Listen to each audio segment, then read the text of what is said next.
Passage Hindi अंग्रेजी में से तीनों का देखो काम एक है। काम यह है कि ये तीनों तो जलीय तंत्रों को जोड़ते हैं, जलीय तंत्र को ये कनेक्ट करेंगे, संयोजित करते हैं, जोड़ते हैं, और तो स्थलीय भागों को क्या करते हैं, अलग करते हैं, अलग करते हैं। तो फिर ये तीन अलग अलग क्यों दिए गए हैं, तो हमने थोड़ी सी बात की थी वहां पर, फिर से सुन लो। इन दोनों में तो अंतर जो होता है, पहला अंतर होता है कि यह सक्रिय होती है, नैरो होती है। कोई मानक नहीं है कि कितने मीटर की है, क्या है। जैसे हम डेविस जलसन में देखेंगे तो वो 600 किलोमीटर चौड़ी है, तो फिर ऐसा कोई मानक नहीं है। ये ज्योग्राफर पे डिपेंड करता है कि वो उसे उसके लक्षणों के आधार पर किस श्रेणी में रख देता है। तो यहाँ पर यह सक्रिय होती है और चैनल जो है यहाँ पर चौड़ा होता है। हाँ, एक चीज जरूर हो सकती है कि चैनल वाले क्षेत्र में पानी की गहराई जल संधि की तुलना में ज्यादा हो सकती है, वाटर डेप्थ ज्यादा हो सकती है, क्योंकि जब हम रिवर की बात करते हैं तो वहां पर भी टर्म आता है रिवर चैनल। रिवर चैनल जैसे पूरी चैनल मार्कोलॉजी, तो इसमें भी हम उसी पार्ट को देखते हैं जहां पर जल की गहराई सर्वाधिक है। तो चैनल और जल संधि दोनों एक समान संरचना है। चैनल की चौड़ाई, जल की गहराई और जल का वेग, ये तीन चीज ज्यादा हो सकती है। पैसेज भी चैनल जैसा है, लेकिन पैसेज को एक आप खास जगह पे देखोगे जहां कई द्वीप होंगे, जहां कई द्वीप हों, अगर उनके बीच जल का प्रवाह है तो वहां पर चैनल और स्ट्रेट की तुलना में कई जगहों पर पैसेज टर्म प्रयुक्त किया जाता है, राइट। यद्यपि यहां जल का वेग चैनल और स्ट्रेट की तुलना में थोड़ा हल्का हो जाता है, कम हो जाता है। तो काम एक है, हम इतना जरूर कह सकते हैं कि पैसेज द्वीपों के बीच प्रवाहित होने वाले जल को कहा जाता है ना। तो इतना ये तीन में अंतर है, अन्यथा आप इन्हें जल संधि के संदर्भ में ही सोचेंगे, क्योंकि इसमें ऐसा कभी नहीं पूछा जाएगा कि चैनल पैसेज में अंतर क्या है। ये हमारे समझने के लिए कि हम डिस्टर्ब न हो जाकर ऐसा क्यों दिया गया है। तो हम लोग यहाँ पर देख रहे थे युकाटन चैनल, युकाटन चैनल हो गया था। युकाटन चैनल ये गल्फ ऑफ मैक्सिको है, ये युकाटन पेनिनसुला है, यहाँ पर क्यूबा, और यह यहाँ पर कनेक्ट करता है गल्फ ऑफ मैक्सिको को कैरेबियन से और अलग करता है क्यूबा को युकाटन चैनल से, युकाटन पेनिनसुला प्रायद्वीप से, सॉरी। फिर इसके बाद आगे देखो यहाँ पर है फ्लोरिडा स्ट्रेट, उसके आगे देखो फ्लोरिडा स्ट्रेट लिख लिया था सारा, लिखना बाकी है, बाकी है। मतलब घर जाके कॉपी जैसे बंद हुई फिर वो बंद ही रही, ऐसा मत करो। चलो देख लो नेक्स्ट। देखो मैप आप जितना आपस में एक दो मित्र डिस्कशन करोगे उतना ही अच्छा रहेगा। ये एक दूसरे से पूछने से, डिस्कशन से ये ज्यादा समझ में आता है, राइट। तो आप एक दूसरे से डिस्कस करें। एक आध दोस्त आपके तो होंगे, एक आध होने भी चाहिए, एक आध दोस्त होते ही हैं, राइट। ये पूरा मोहल्ला इकट्ठा कर लो, पूरा मेरा दोस्त है, तो ऐसा नहीं है। एक आध सेम फ्रीक्वेंसी के मित्र मिल जाए तो सिलेक्शन थोड़ा और अच्छा आसानी से हो जाता है, ना मिले तो और भी जल्दी होता है ना, यदि ढूंढने लगो बस। तो अब देखो यहाँ स्टेट ऑफ फ्लोरिडा है, फ्लोरिडा जल संधि है, और फ्लोरिडा जल संधि जो है ये गल्फ ऑफ मैक्सिको और सार्गेसो सागर को जोड़ती है। और यहाँ देखो फ्लोरिडा भी यहाँ पर एक प्रायद्वीप है ना, एक तरफ स्थल से जुड़ा है और तीन तरफ पानी से है, तो यह भी प्रायद्वीप है। फ्लोरिडा प्रायद्वीप को अलग करती है किससे, क्यूबा से, ठीक है ना।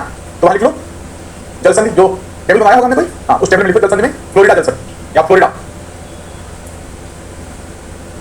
फ्लोरिडा जल संधि जोड़ती है हमें मैक्सिको की खाड़ी और सार्गेसो सागर, मैक्सिको की खाड़ी और सार्गेसो सागर, सार्गेसो सागर अलग करती है फ्लोरिडा प्रायद्वीप, फ्लोरिडा प्रायद्वीप तथा क्यूबा, फ्लोरिडा प्रायद्वीप तथा क्यूबा, क्लियर। अब यहां पर देखो दिया तुमने एक दो पेज पलटो आगे, जहां पर वेस्ट इंडीज वगैरह दिए होंगे, है ना। एक दो पेज आगे जहां पर वेस्ट इंडीज वगैरह दिए होंगे, उसी के आगे, हाँ एक दो पेज पलटो, वेस्ट इंडीज दिया ना, हाँ बस ये वेस्ट इंडीज दिया होगा। अब उसमें देखो क्यूबा ढूंढो, क्यूबा के बाद हैती, क्यूबा और हैती के बीच में कुछ होगा, कोई पैसेज लिखा होगा, विंडवर्ड पैसेज। अब देख रहे हो जहां पर दो द्वीप आ गए, तो ढूंढो, देखो देखना पड़ेगा, देखने से मिलता है। क्यूबा मिला, क्यूबा ढूंढो, नहीं मिला। अच्छा पहले बड़े वाले मैप पे जाओ, पिछले वाले पे ढूंढो वहां क्यूबा कहां था, और फिर वापस देखो वैसा कहां बना है। आंखों के आगे होता है लेकिन दिखता नहीं, होता है वो जब आप प्रैक्टिस कर लोगे तो वो आ जाएगा धीरे धीरे। जो सामने होगा वही नहीं दिखेगा, दूर का सब दिखता है। ये सबके साथ हमारे यहाँ के सबके जीवन में होता है, जो सबसे पास होता है हम उसे नेग्लेक्ट करते हैं, जो सबसे दूर होता है उसकी उम्मीद करते हैं, है ना। तो क्यूबा मिला। अब क्यूबा के बाद हैती, डोमिनिकन रिपब्लिक, तो इनके बीच विंडवर्ड पैसेज मिल गया। अब देखो ये दो द्वीपों के बीच पैसेज टर्म है, in most of the cases जो पैसेज होगा वो मुख्यतः द्वीपों के बीच जल के प्रवाह को प्रदर्शित करेगा, है ना। फिर उसके बाद देखो हैती और डोमिनिकन रिपब्लिक के बाद एक और पैसेज है, जोड़ो उसके बाद आगे मोना पैसेज, मोना पैसेज मिला। तो यहां पर अब हम देखें कि जो ये पैसेज हैं ये किसको जोड़ रहे हैं और अलग कर रहे हैं, तो यहां पर दोनों ही पैसेज सार्गेसो सी को कैरेबियन सी से कनेक्ट कर रहे हैं, दोनों ही पैसेज। अब नजर लगाओ ऊपर ये देख करके, ऊपर सार्गेसो सी और नीचे कैरेबियन सी, इनको कनेक्ट कर रहे हैं। और जो विंडवर्ड पैसेज है वो क्यूबा को हैती से, और जो मोना पैसेज है वो डोमिनिकन रिपब्लिक को प्यूर्टो रिको से अलग कर रहा है। क्लियर हो पाया क्या कि नहीं है, बिल्कुल राइट। तो लिखो वहां पर स्ट्रेट में लिखो विंडवर्ड पैसेज, विंडवर्ड पैसेज जोड़ता है सार्गेसो सागर को, सार्गेसो सागर को कैरेबियन सागर से, दोनों का काम यही होगा जोड़ने का। अलग करता है क्यूबा को हैती से,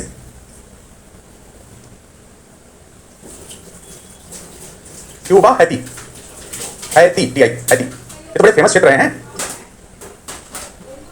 क्यूबा जब आप पढ़ोगे, जब आप लैटिन अमेरिका पढ़ोगे, तो चाहे इंटरनेशनल रिलेशन में पढ़ो या वर्ल्ड हिस्ट्री में पढ़ो, तो यह कम्युनिस्ट क्षेत्र रहा है और यहाँ फिदल कास्ट्रो, राउल कास्ट्रो, फिदल कास्ट्रो रिजीम बड़ी फेमस रही है यहाँ पर, है ना। ये सब कहलाते हैं बैकयार्ड ऑफ यूएसए, ये बैकयार्ड ऑफ यूएसए। क्यूबा ही वो क्षेत्र है जहां पर रसिया अपने मिसाइल लगाने जा रहा था, न्यूक्लियर मिसाइल। क्यूबा मिसाइल संकट आप पढ़ोगे, क्यूबा मिसाइल संकट, कैनेडी और खुश्चेव, यूएसए में कैनेडी और यूएसएसआर में उस वक्त खुश्चेव थे, राइट। एक बड़ा क्राइसिस है यहाँ पर उस वक्त का, जब तो वर्ल्ड हिस्ट्री जब पढ़ोगे तो क्यूबा मिसाइल क्राइसिस यहाँ पे आता है। तो बड़ा इंटरेस्टिंग इलाका रहा ये वाला इलाका। फिर जब हम इसके नीचे जाते हैं यहाँ पर, तो ये वाले इलाके जो है यहाँ पर बोलीवर साइमन, जिसके नाम पे बोलीविया, नीचे साउथ अमेरिका में। फिर यहीं पर एक और नाम है चेगवेरा, चेगवेरा कम्युनिज्म का बहुत बड़ा लीडर। ये बड़ा कम्युनिज्म का बड़ा एक एरिया बना रहा है लगातार। ओके, जब आगे पढ़ोगे तो ये एरिया आपके दिमाग में आएंगे आगे। फिर लिखो next, Mona passage, Mona passage जोड़ता है, दोनों ही सेम है, ये भी वही होगा, बस अलग करता है लिखना पड़ेगा। डोमिनिकन रिपब्लिक, डोमिनिकन भी लिख सकते हो, रिपब्लिक तथा प्यूर्टो रिको,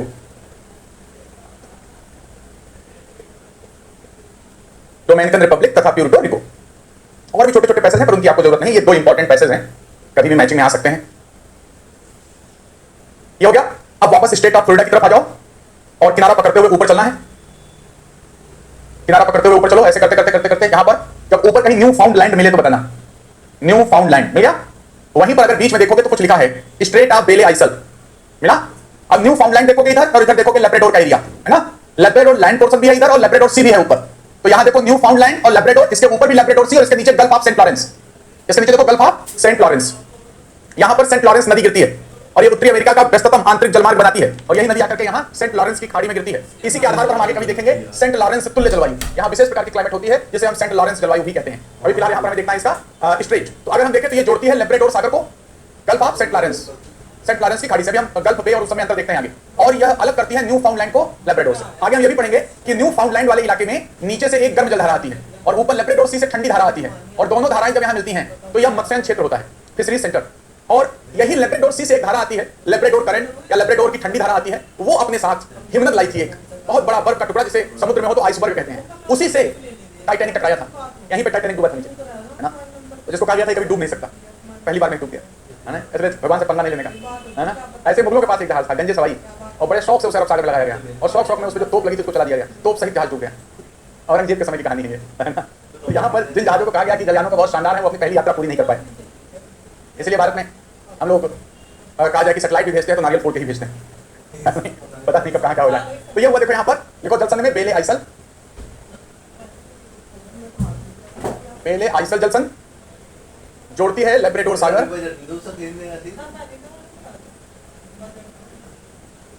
तथा सेंट लॉरेंस की खाड़ी।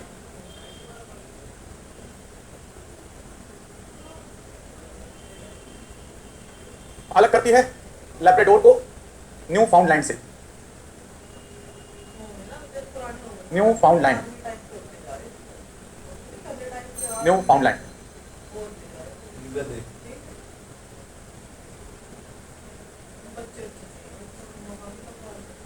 अब इसके बाद यहां से अंदर की तरफ आ जाओ तो एक स्ट्रेट मिलेगी। कौन सी स्ट्रेट? मेजर वाली ले लो, यहाँ पर देखो मेजर, है ना। यहाँ पर एक है हडसन स्ट्रेट, मिली। अब हडसन स्ट्रेट, अब देखो छोटे छोटे बे वगैरह छोड़ सकते हो, डायरेक्ट ले सकते हैं। तो हडसन स्ट्रेट में हम बोल सकते हैं कि लैब्राडोर सी को यह जोड़ती है हडसन बे से, ठीक है ना। हडसन की खाड़ी और लैब्राडोर सी दो बड़े क्षेत्र ले लो और अलग करती है। तो ऊपर देखो बैफिन आइलैंड है, बैफिन आइलैंड, बैफिन आइलैंड का ही पार्ट है ये नीचे वाला, राइट। और इसके अलावा ये नीचे जो आप देख रहे हो लैब्राडोर का, लैब्राडोर का ये वाला भाग थोड़ा फिजिकल में देखो एक और नाम लिखा होगा, उंगावा प्रायद्वीप। फिजिकल में देख लो लिखा होगा उंगावा प्रायद्वीप, तो इसको आप क्या मानेंगे? उंगावा प्रायद्वीप। तो अगर हम इसको देखें तो यह जोड़ती है लैब्राडोर सी और हडसन बे को और अलग करती है बैफिन द्वीप और उंगावा प्रायद्वीप को। इसी समय यहाँ देख लो एक आता है यहाँ पर फोक्स चैनल, फोक्स चैनल देखोगे तो ऊपर फोक्स बेसिन, बेसिन मतलब जलीय क्षेत्र, फोक्स बेसिन को जोड़ती है हडसन की खाड़ी से और अलग करती है बैफिन द्वीप को। यहाँ पर एक आइलैंड है देखो, south Hampton island, south Hampton island, ठीक है ना। तो यहाँ पर ये दो आ जाते हैं, इनको लिख लेते हैं, लिखो हडसन जल संधि। हडसन जल संधि जोड़ती है लैब्राडोर सागर प्लस हडसन की खाड़ी, अलग करती है बैफिन द्वीप तथा उंगावा पेनिनसुला, उंगावा प्रायद्वीप।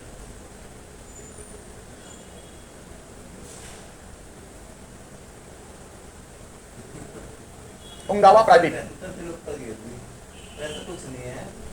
फिर फॉक्स बेसिन, बेचारी दवाई खाई। तुम उस पर क्यों गई आज? मेरे से टेंशन डॉक्टर से कर तो ली थी बात। यह सॉरी फॉक्स जल संधि, सॉरी उसने कहा हाँ फॉक्स चैनल, यह मेरे से जोड़ता है फॉक्स बेसिन को उसके बाद जाना है। हडसन की खाड़ी से मैंने जो बात और अलग करता है कल जाएंगे। बैफिन द्वीप को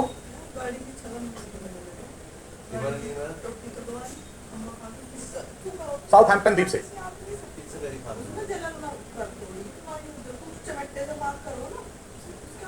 तुमने नहीं तो। हम्म? जब मैं चलने तो कहूँ। देखिए अच्छा मैं किस- फोक्स चैनल, फॉक्स बेसिन और हडसन की खाड़ी, यहाँ पर क्या है साउथहैम्पटन आइलैंड, और ये क्या है बैफिन द्वीप। तो इनको अलग कर रहा है और इन दोनों को क्या कर रहा है जोड़ रहा है, पक्का ठीक है ना। अब उसके बाद चले चलो ग्रीनलैंड की तरफ। ग्रीनलैंड में मिलेगी डेविस जल संधि, मिली। यह विश्व की सर्वाधिक चौड़ी जल संधि कही जाती है, अराउंड 600 किलोमीटर के आसपास है चौड़ी। अब यहाँ पे अगर देखोगे तो यह ग्रीनलैंड और इधर बैफिन द्वीप, इनको ले सकते हो आप, और यह जोड़ती है इधर बैफिन की खाड़ी और लैब्राडोर। आप ये चाहें तो केटारस बे को भी ले सकते हैं, लेकिन दो बड़े टर्म जोड़ो, ठीक है, बैफिन बे और लैब्राडोर सी, ठीक है ना। फिर इसके बाद इधर देखो ग्रीनलैंड को क्रॉस करो, एक डेनमार्क स्टेट आ जाती है, डेनमार्क। अब देखो यहाँ पिंक डॉटेड लाइन भी है, यह शो कर रहा है कि यहाँ से नॉर्थ अमेरिका यूरोप से अलग हो रहा है। तो दो चीज हम कह सकते हैं कि यह नॉर्थ अमेरिका यूरोप को अलग करता है, या ग्रीनलैंड और आइसलैंड को अलग करता है, और ऊपर आर्कटिक महासागर है और नीचे क्या है लैब्राडोर सी। दिख रहा है ये वाला? तो पहले लिखो डेविस जल संधि, डेविस जल संधि,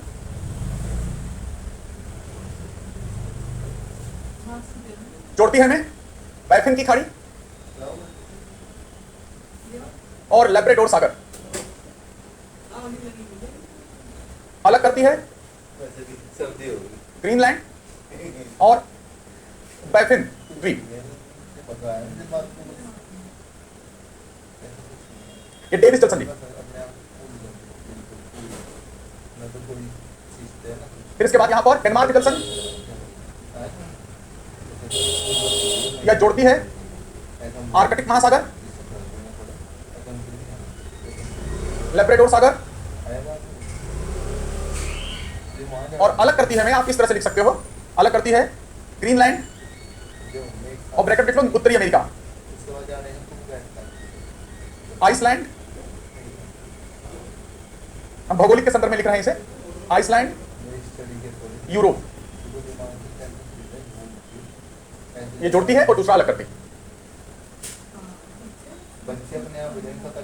डेविस से ऊपर ही ऊपर चले जाओ, डेविस से ऊपर की तरफ चलो, जहां पर ऊपर ग्रीनलैंड एल्समर के पास होगा। हाँ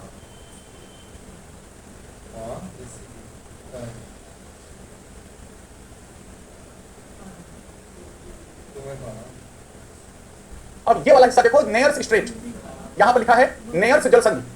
तो जो नेयर्स जल संधि जो है वह आर्कटिक महासागर और बैफिन की खाड़ी को जोड़ती है।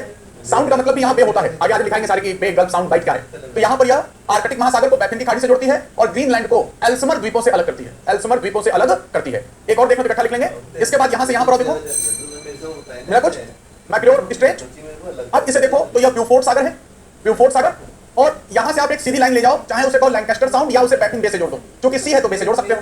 तो यहाँ पर यह ब्यूफोर्ट सागर को जोड़ती है बैफिन बे से, और मेलविले द्वीप को अलग करती है बैंक्स द्वीप से। देखो यहाँ पर आप क्वीन एलिजाबेथ द्वीप भी लिख सकते हो भाई, कोई दिक्कत नहीं, लेकिन मेलविले आइलैंड को अलग करती है बैंक्स द्वीप से। ये देखो यहाँ पर छोटा सा, ठीक है। और यहीं पे ध्यान रखो ट्रेडिशनली क्या माना जाता रहा है, नॉर्थ मैग्नेटिक पोल। देखो वहां एन करके लिखा हुआ है ना, शिफ्ट हो चुका है लेकिन अभी मैप में नहीं शिफ्ट हुआ है। अब लिखो उसमें नेक्स्ट नेयर्स जल संधि, नेयर्स जल संधि अलग करती है, जोड़ती है, पहले लिख लो आर्कटिक महासागर को बैफिन की खाड़ी से, अलग करती है ग्रीनलैंड को एल्समर द्वीपों से।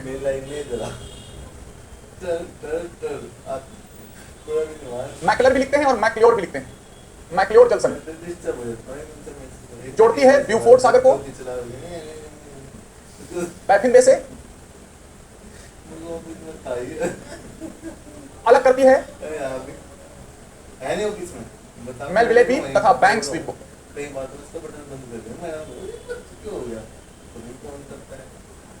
दिमाग में यार और तुम्हारे को बोलना देखो ये मैक्लोर स्ट्रेट है, तो ये ब्यूफोर्ड सी है, ये ऐसे जाकर के आप सीधे देख सकते हो, लैंकास्टर साउंड भी लिख सकते हो, कोई दिक्कत नहीं है क्योंकि पहले पढ़ा, लेकिन हम दो बड़े क्षेत्र ले रहे हैं और जब अलग करते हैं आप देखोगे तो इनके बीच का जो पानी जाता है ये इन दोनों को अलग करता है। अब कोई यहाँ आर पार खड़े हो, बहुत पुराना गाना है, साजन मेरा उस पार है, तो मतलब इसका मतलब है कि ये मिल नहीं पा रहे हैं, अलगाव हो जाता है, तो बीच में पानी बहने का मतलब है कि दो स्थलीय भाग क्या हो गए, सेपरेट हो गए, अलग हो गए।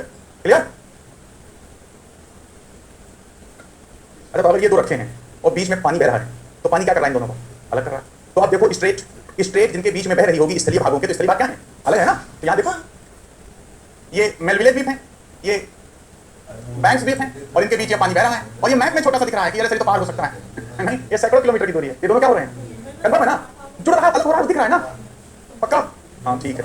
अब देखो एक बार जब आप सारे ये लिख लोगे, जैसे आपने मान लो लिख लिया, अब आपको एक काम ये करना है, जैसे आपने लिख लिया, फिर मान लो आपने एक ऐसे बना लिया काल्पनिक रूप में कि यह आपका नॉर्थ अमेरिका है, आपने ऐसे बना लिया, तो फिर आपको यहाँ से रखना पड़ेगा, याद करना पड़ेगा, यहाँ से आप पूरा क्रम अपने मन में बना करके सोचेंगे और क्रम ऐसे बना लेंगे कि यहाँ पर आ गई बेरिंग स्ट्रेट, फिर हम यहाँ पे चले थे तो आ गई हिकेट स्ट्रेट, फिर यहाँ पर जुआन डी फूका स्ट्रेट, फिर आगे पनामा जल संधि आ गई थी।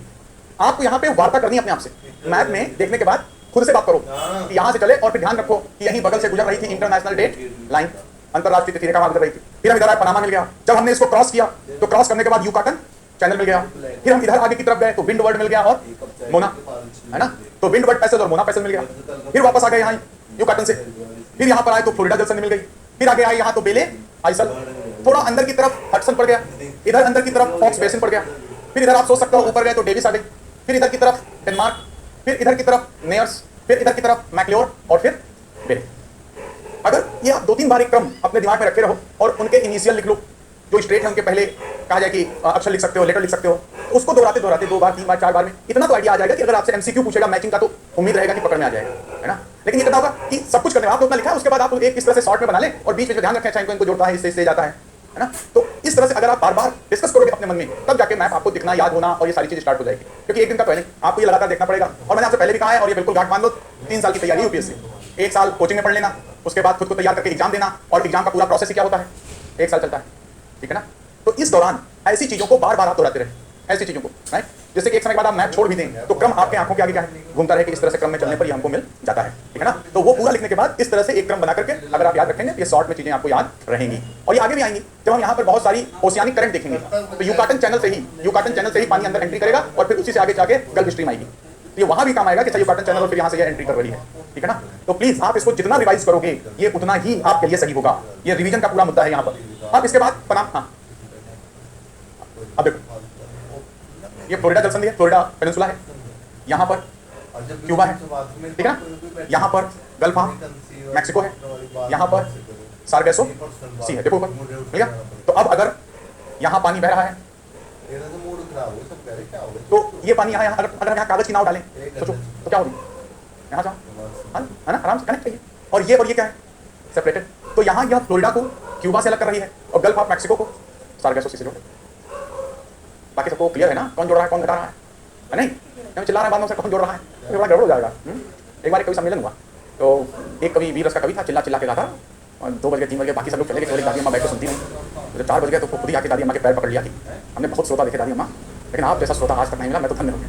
तो ये बताइए आप बीच बीच में रो क्यों रही, उसको लगा कि वाह क्या वीर रस काम किया है, लोग करुण रस में बदल गया, है ना।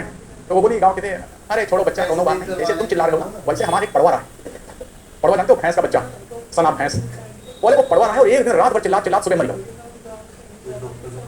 है ना। तो कोई किसी उद्देश्य से सुना रहा है, कोई किसी उद्देश्य से सुना है, तो दोनों को लग रहा है उद्देश्य मिल रहे हैं, पर उद्देश्य मिल रहा हूँ, मैं चिल्ला रहा हूँ कवि की तरह और आप बूढ़ी अम्मा की तरह सुन रहे हो, और हम कुछ और बता रहे हैं, तुम कुछ और सोच रहे हो, और बाद में पूछो सर जोड़ा कैसे ये बताइए, है ना। तो मन करेगा कहीं ऊपर से सामान बता दूं मैं, आत्महत्या कर लिया है। क्लियर है ना, देखो सारा जुर्म घटना चाहिए, किसी और स्टेट में आगे चल के मत पूछना, अभी जो तुम देना यहीं पे दे देना, क्लियर है ना, इतनी बात है ना। अरे खड़े देखो पनामा है, पनामा कैनाल,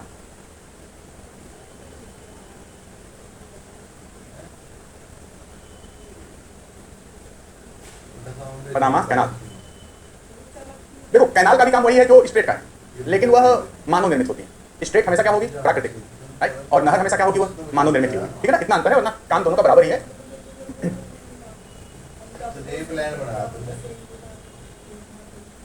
अब थोड़ा फिजिकल वाला मैप पनामा सिटी के पास देखो, तो यहाँ पर देखो एक टर्म लिखा है इस्थमस ऑफ पनामा, लिखा है इस्थमस ऑफ पनामा।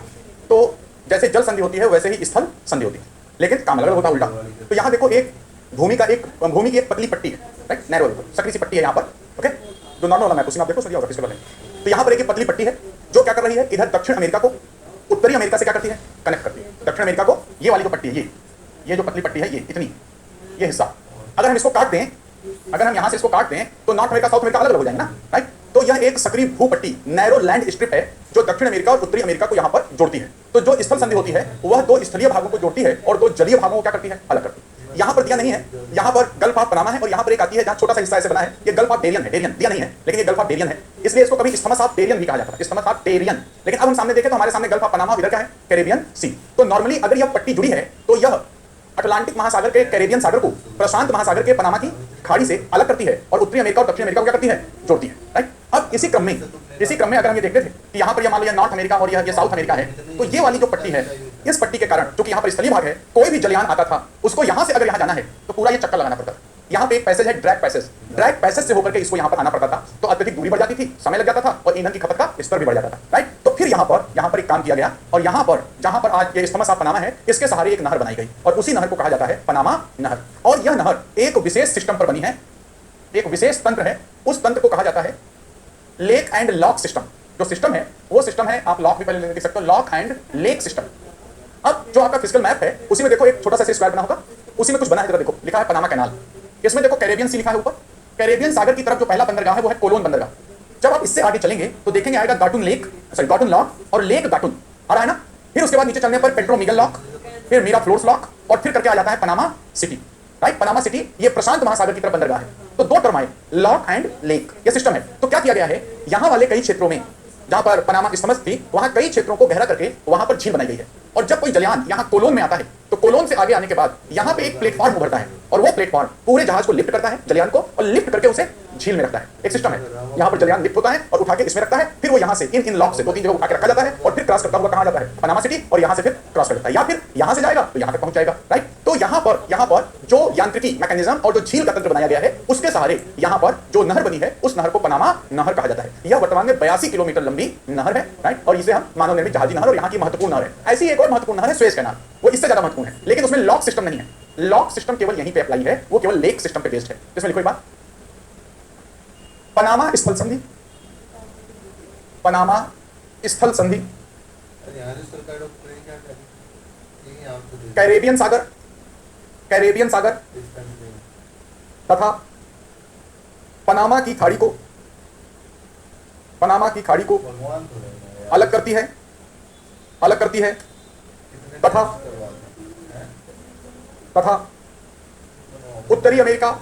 उत्तरी अमेरिका और दक्षिणी अमेरिका को जोड़ती है। पनामा स्थल संधि कैरेबियन सागर और पनामा की खाड़ी को अलग करती है तथा उत्तरी अमेरिका और दक्षिणी अमेरिका को जोड़ती है। इसके कारण उत्तरी अमेरिका के पश्चिमी और पूर्वी तटों के मध्य जलयानों को जाने के लिए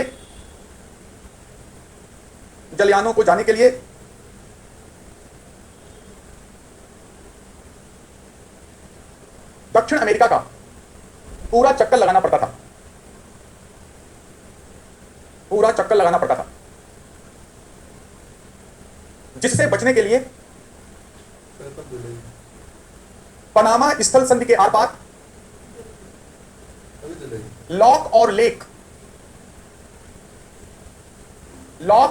तंत्र पर आधारित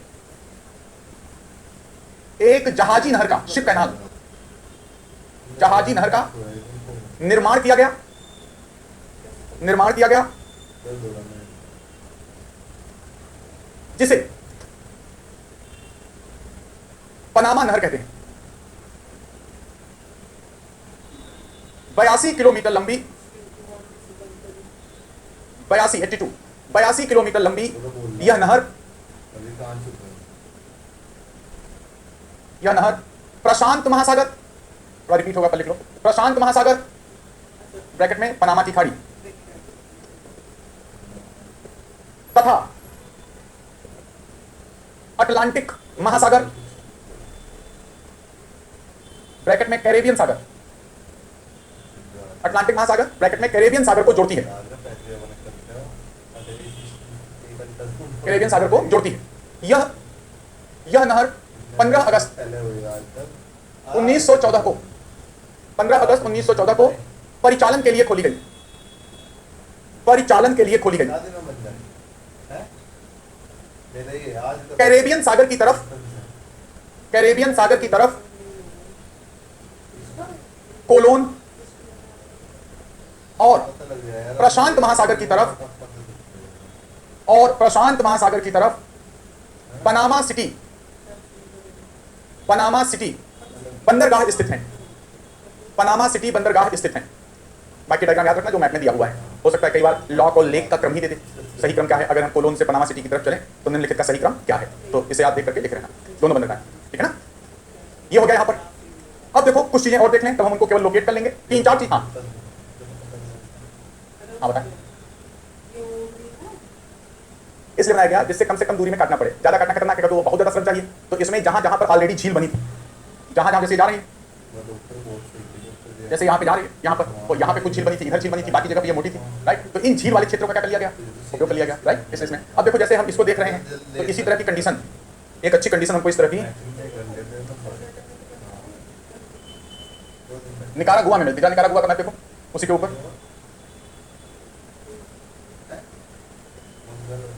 यहाँ पे देख रहे हो, लेक निकारागुआ दिख रहा है ना। इसके सहारे भी एक पनामा की प्रतिद्वंदी नहर बनाई जा रही है, क्योंकि यहाँ भी पतली हो जाती है और यहाँ भी लेक मौजूद है, और इस लेक का विस्तार करके लॉक लेक सिस्टम यहाँ पे भी क्या हो सकता है, डेवलप हो सकता है, राइट। तो निकारागुआ वर्तमान में पनामा की प्रतिद्वंदी नहर बना रहा है, ऑलमोस्ट तैयार है, ठीक है। तो वहीं पे पॉइंट लिख लो, उसी के आगे बाय द वे पूछ लिख ले पॉइंट, उसी के आगे एक लाइन बढ़ा लो, बस एक लाइन बढ़ा लो। निकारागुआ, निकारागुआ पनामा नहर की प्रतिद्वंदी नहर का निर्माण कर रहा है, पनामा नहर की प्रतिद्वंदी नहर का निर्माण कर रहा है।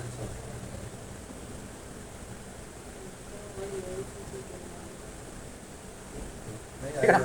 देखो परिवहन के साधन हो गए, एनर्जी हो गई, ये सब एक नया कॉन्सेप्ट है। अब एनर्जी पॉवर्टी, अब आने वाले समय में आपकी गरीबी पैसे से नहीं, आपकी एनर्जी तक कितनी पहुंच है उससे मापी जाएगी। अब नया कॉन्सेप्ट है एनर्जी पॉवर्टी, और हर मंच पर यह बात मोदी साहब उठा रहे हैं। अब जो डिवाइड है वो डिजिटल डिवाइड के साथ साथ एनर्जी डिवाइड भी है। कुछ की ऊर्जा तक अधिक पहुंच है, कुछ की ऊर्जा तक कम पहुंच है, और ऊर्जा की यह पहुंच का अंतर वैश्विक स्तर पर है, राष्ट्रीय स्तर पर है, कम्युनिटीज के स्तर पर है, और यह जो अंतर होता है यह लोगों के विकास की प्रक्रिया को बाधित कर देता है। और एनर्जी और ट्रांसपोर्टेशन दोनों क्या है, इंटरकनेक्टेड है ना। तो आजकल के समय में इन सब चीज़ों पे ज़्यादा बातें की जा रही हैं। थोड़ा देख रहे हैं ना, एनर्जी पॉवर्टी एक नए कॉन्सेप्ट के रूप में उभरा है, और इस पर बड़े जोर शोर से चर्चा हो रही है, बातें आगे बढ़ रही हैं। तो इन फ्यूचर यहाँ से जल्दी क्वेश्चन कुछ डेवलप हो सकते हैं। हाँ, कंपनी मुझे नहीं पता, हमें नहीं पता, कैसे पता, मालूम कर लूँगा फिर आपको पता है ना। हाँ नहीं, एक इंडिया का पता था, स्वेज में, वो इंडिया जापान का था, इंडिया को चला रहे थे वो स्वेज में है, ठीक है ना। हाँ, लेक लॉक का सिस्टम सिंपल सा है। यहाँ पर एक झील बनी है, फिर इसके सारे एक कहा जाए कि लाइन गई है पानी की, फिर यहाँ पर और फिर उतरना है। तो जब यहाँ पर जलयान आता है तो यहाँ पर एक सिस्टम प्लेटफॉर्म का है, वह जलयान को सतह से उठाता है नीचे से, और यह ला करके इसको लेक में डालता है। फिर ये लेक के सहारे आगे जाता है, कई जगह से अपलिफ्ट नीचे, अपलिफ्ट नीचे। तो जहाँ जहाँ अपलिफ्ट किया जाता है तो जो मैकेनिज्म उसे अपलिफ्ट करता है वो लॉक करता है, ठीक है ना। चलो कल तक उसमें लगा देंगे, ठीक है ना। अब ये हो गया। अब हम इतनी चीजें देख लें, और 3-4 टर्म है, देखो इंग्लिश में लिखते हैं पहले, फिर हिंदी में लिख लेंगे।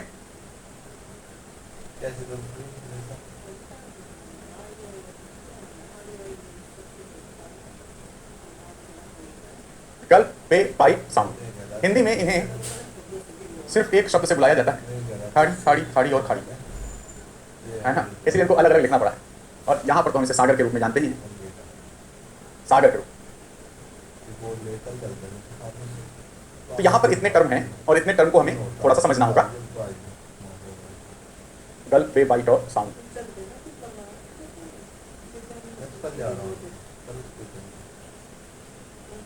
अब यहाँ पे देखो, पहले समझो।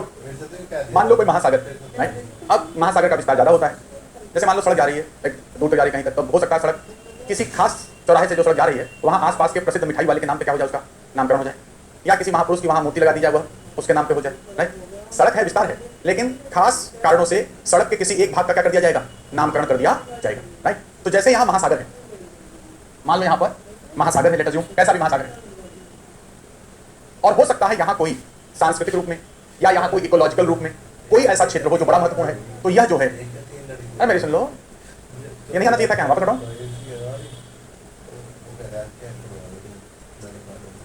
चलो आप फिर लड़ रहे तुम। अच्छा शांत शांत हो जाओ, शांत हो जाओ। अब जैसे कोई किसी आपको दे तो बड़ी उम्मीद से कोई चीज देता है को आगे बढ़ानी है, आगे बढ़ाने क्या टेंशन लेने का। अरे लड़ लो पहले तुम।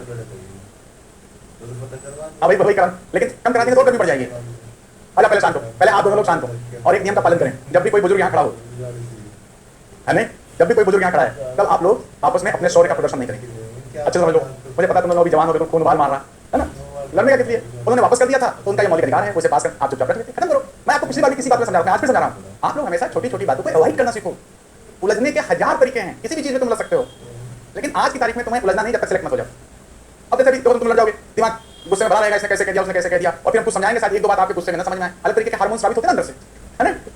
तो हमेशा मेंटेन योर कूल, हमेशा शांत रहो। लड़ा कभी लड़ा सकता, लड़ने क्या है ना, लड़ा मत करो। तुम सब लोग एक ही साथ बैठे हुए, झगड़ा अच्छा नहीं लगता भाई। अब इसी में देखो तुम लोग सब कुछ पढ़ोगे, इमोशनल इंटेलिजेंस भी पढ़ोगे और इसके बाद नैतिकता भी पढ़ोगे। हो सकता है बहुत सारे लोग इस वक्त इसकी क्लास भी ले रहे हो। दिक्कत यहाँ पर पढ़ रहे होते हैं, हम कभी सोच नहीं रहे होते हैं, है ना। बोलोगे नहीं, मूड अच्छा करो पहले तुम लोग, हाँ स्माइल, यस ये बात, हाँ अगर अच्छी बात हो तो एक दूसरे से सॉरी बोल सकते हो, बोलो, है ना, ऐसे साथ रहने का यार। चलो अब देखो, जैसे यहाँ पर ये महासागर है, लेकिन महासागरीय जल विभिन्न क्षेत्रों से गुजरता है।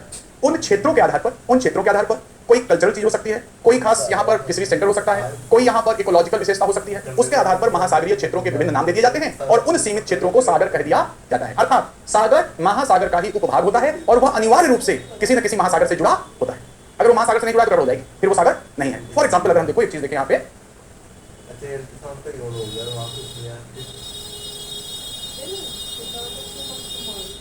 ये यूरोप का मैप है,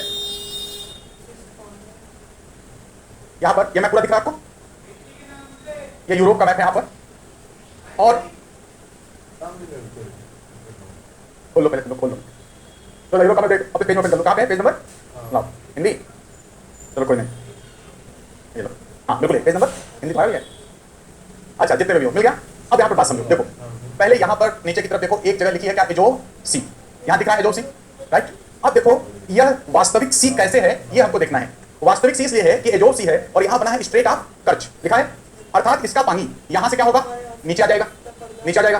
कहाँ आ गया, ब्लैक सी, ब्लैक सी से चलता हुआ, तो वास्तव चल गया, ब्लैक सी से यह चलता हुआ बास्कोरस स्ट्रेट में आएगा, आ रहा है, यहाँ से मरमरा सी, फिर यहाँ पर एक स्ट्रेट होती है दिया नहीं डार्डनलीज, देखो जगह बनी है आने के लिए, यहाँ से आएगा एजियन सी, एजियन सी के बाद आगे है यहाँ पर मेडिटेरेनियन सी, दिया नहीं होगा ध्यान रखना, मैं सही बता रहा हूँ, मेडिटेरेनियन, फिर मेडिटेरेनियन सी से होता हुआ यहाँ से निकलेगा और आ जाएगा आगे क्रॉस करते हुए यह अटलांटिक ओशन, अटलांटिक महासागर, भूमध्य सागर से होते हुए अटलांटिक। अब देखो है यहाँ पर सी, लेकिन यह अप्रत्यक्ष रूप में किससे जुड़ा हुआ है, अटलांटिक से, राइट। इससे ये जुड़ा, ये इससे जुड़ा, ये इससे जुड़ा और कई सागरों से होता हुआ, मेडिटेरेनियन से होता हुआ यह पानी अंततः अटलांटिक पहुंच जाएगा, अर्थात इसका संबंध किससे है, अटलांटिक महासागर से, इसलिए यह वास्तविक सागर है। लेकिन यहां पर एक नाम लिखा है कैस्पियन सी, यह देखोगे किसी भी सागर से नहीं जुड़ा है, कैस्पियन सी, यह आपको एशिया में ज्यादा अच्छा दिखाई पड़ेगा। एशिया में आ जाओ, यहां पे देखो कैस्पियन सी लिखा हुआ है, एशियन कैस्पियन सी, कैस्पियन सी। यहां आप कहीं से भी इससे, नदियां छोड़ के आप कहीं भी इससे आप सागर से, महासागर से जुड़े हुए नहीं है। यहां पर देखो अजो सी था, यहां से आप निकल रहे थे ब्लैक सी, ब्लैक सी से बास्फोरस स्ट्रेट, मेडिटेरेनियन, मेडिटेरेनियन से होते हुए जब आप पहुंचते थे तो अटलांटिक आ जाते थे, ये सी है। लेकिन ये बताओ यहां कहीं ऐसा कोई है जिससे आप महासागर से जुड़ रहे हो, नहीं। दूसरा देखो यहां पर अरल सी, अरल सी भी क्या कहीं महासागर से जुड़ा हुआ है, नहीं। अगर ये महासागर से नहीं जुड़ा हुआ है तो ये सागर नहीं है। सागर क्यों कह दिया, अपनी लोगों की आदत होती है कोई बहुत बड़ी चीज है तो सागर है, तो यहां पर इनके आकार आदि के आधार पर सागर कहा गया है, सी कहा गया है, पर ये सी नहीं है। सी वही जल राशि होगी, वही जलीय तत्व होगा जो अनिवार्य रूप से महासागर से क्या है, जुड़ा हुआ है, ठीक है ना। इसलिए यहां पर कैस्पियन सी, अरल सी, आगे इधर जब आएंगे तो यहां पर एक और सी है डेड सी, यहां पर डेड सी, ये भी एक झील है। तो ये सब क्या है, यहां पर ये सारे के सारे यहां पर ये झील है, याद रहेगा इसी बात, राइट। तो यहां पर पहले कुछ डेफिनेशन लिखो, 1 2 3 करके, जो ऊपर है उन्हीं को क्रम में लिख लेंगे। नंबर एक सागर, नंबर 1 सागर खारा जलीय तंत्र होता है, खारा जलीय तंत्र होता है जिसके सभी लक्षण महासागर जैसे होते हैं, महासागर जैसे होते हैं, किंतु उसका आकार महासागर की तुलना में कम होता है, उसका आकार महासागर की तुलना में कम होता है। सागर अनिवार्य रूप से, सागर अनिवार्य रूप से किसी न किसी महासागर से, किसी न किसी महासागर से प्रत्यक्ष अथवा अप्रत्यक्ष रूप में, प्रत्यक्ष अथवा अप्रत्यक्ष रूप में जुड़ा होता है। इसमें नदियों को शामिल नहीं करोगे, से जुड़ा होता है। पहला चीज यही महासागर, महासागर की परिभाषा लिखें बस। इसमें लिखिए महासागर, महासागर विस्तृत व विशिष्ट खारे जलीय तंत्र होते हैं जिनमें ज्वार भाटा की क्रिया होती है। ज्वार भाटा की क्रिया होती है। पृथ्वी पर ऐसे पांच जलीय तंत्रों की पहचान की गई है, जलीय तंत्रों की पहचान की गई है जिनका क्षेत्रफल के आधार पर, जिनका क्षेत्रफल एरिया के आधार पर अवरोही क्रम, अवरोही डिसेंडिंग ऑर्डर, अवरोही क्रम निम्नलिखित है। प्रशांत महासागर, अटलांटिक महासागर, हिंद महासागर, दक्षिणी महासागर, आर्कटिक महासागर।